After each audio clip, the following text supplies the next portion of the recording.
আজকে যখন আমরা একটা ফ্যাসিস্ট সরকারকে বিদায় করেছি, আমাদের দেশের ছাত্র শ্রমিক জনতার একটা অভূতপূর্ব আত্মত্যাগের মধ্য দিয়ে, যে সরাসরি রাষ্ট্রীয় বাহিনী হেলিকপ্টার থেকে গুলি করছে, স্নাইপার দিয়ে গুলি করছে, সাউন্ড গ্রেনেড মারছে, টিয়ার সেল মারছে, রাবার বুলেট মারছে এবং লেথাল বুলেট মারছে। মারণাস্ত্র যেটা দিয়ে যুদ্ধে ব্যবহৃত হয় সেই রকম মারণাস্ত্র পুলিশকে দেওয়া হয়েছে। পুলিশ আবার সেগুলো তার প্রাইভেট গুন্ডা বাহিনীকে দিয়েছে। বিভিন্ন ওয়ার্ড পর্যায়ের নেতারা, এমনকি মহানগর পর্যায়ের নেতারা কিভাবে সেই অস্ত্র ব্যবহার করে পুলিশের সামনে সামনে গুলি করছে, সেগুলো সব ছবি, ভিডিও সবই আছে। এইরকম একটা সর্বগ্রাসী আক্রমণের মধ্যে যেখানে বিজিবি যুক্ত হয়েছে, সেনাবাহিনী নামিয়ে এসে তাদেরকেও আক্রমণ করানোর চেষ্টা করা হয়েছিল, সেনাবাহিনী সেই গুলি করতে অস্বীকৃতি জানিয়েছে।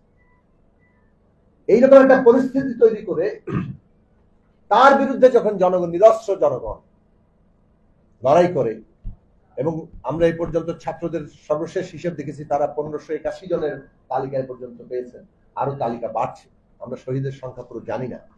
এত বড় আত্মত্যাগের উপর দাঁড়িয়ে একটা বৈষম্যহীন বাংলাদেশ করার নতুন যাত্রা করা হচ্ছে। সেইখানে অধিকারের এত বড় বৈষম্য কোনোভাবে চলতে পারে না। আগামীর বাংলাদেশে যে অধিকারের বৈষম্য আপনাদের ক্ষেত্রে ঘটছে, এটা চলতে পারে না। পরিষ্কার কথা, আপনাদের চাকরির নিশ্চয়তা দিতে হবে। কিভাবে করবেন আপনারা ঠিক করেন।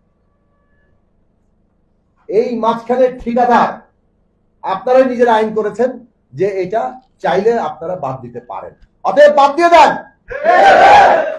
ঠিকাদার এখানে প্রয়োজন নাই। আপনাদের পরিশ্রমের টাকা অন্য কারো পকেটে যাওয়ার কোনো দরকার নাই। আপনারা ভাবছেন সরকারি প্রতিষ্ঠান এত দায় দায়িত্ব নিব না, আরেকজনের ঘাড়ে যাতে দায় দায়িত্ব রেখে দেওয়া যায়।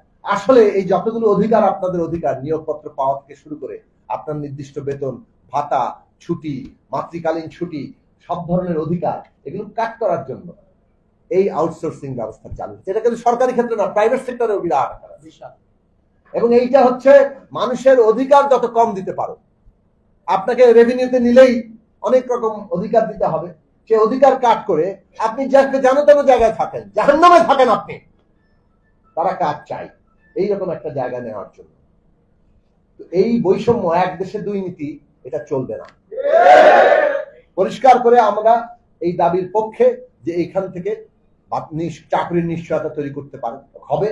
এবং এই ক্ষেত্রে অন্তত পক্ষে এ যাবৎকালীন যত আউটসোর্সিং এর কর্মচারী আছেন তাদেরকে একটা পুল হিসাবে, পুল মানে হচ্ছে এরা একটা এদের সংখ্যা নির্দিষ্ট করতে হবে, এবং এটা সরকারি পুল, অর্থাৎ এরা তাদের চাকরির নিশ্চয়তা দেওয়া হলো। এবং এই চাকরির নিশ্চয়তা দেওয়া হলো মানে প্রজেক্ট শেষ হলে এই পুল থেকেই লোক নিয়োগ করতে হবে। মানে আপনাদের আর কোনো ঠিকাদারের দরকার নাই। এখানে সরকার খুব সহজেই এই 5 লক্ষ এটাকে একটা পুল হিসেবে ঘোষণা করতে পারে, এবং তারা যারা এখন বিভিন্ন জায়গায় কর্মরত আছেন, কোথাও যদি কোনো প্রজেক্ট শেষ হয়ে যায়, নতুন প্রজেক্টে এখান থেকে লোক নিতে হবে, নির্দিষ্ট বেতন সবার নির্দিষ্ট খাতে যেতে হবে। এবং যদি লোকজনের স্ক্রিনিং করতে হয়, অর্থাৎ লোক নিয়োগের একটা সরকারি প্রক্রিয়া, সেটা আপনারা চালু করেন। কিন্তু আউটসোর্সিং এর নামে সব অধিকার কাটি করে কতিপয় ঠিকাদার এখানে মানুষ নিয়ে ব্যবসা করবে, এটা আর চলতে দেওয়া যাবে না।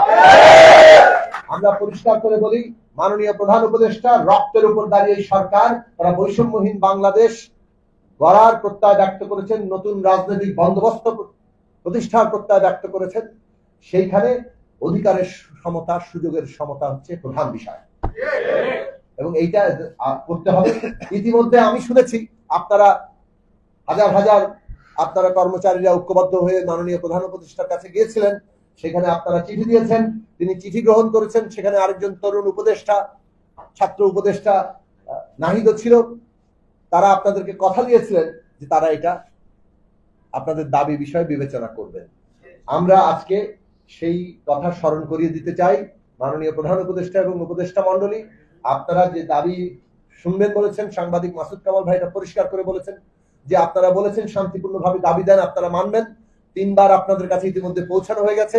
আপনারা অনেক কিছু নিয়ে ব্যস্ত, সেটা আমরা বুঝতে পারি, কিন্তু এটা মানুষের ন্যায্য দাবি। প্রত্যেকেরই পেটের সমস্যা, অস্তিত্বের সমস্যা, মর্যাদার সমস্যা, এবং সেই জায়গায় আপনাদেরকে দাবি মানার জন্য যথাযথ পদক্ষেপ গ্রহণ করতে হবে, না হলে আমরা আপনাদের সাথে মিলে রাস্তায় নামবো।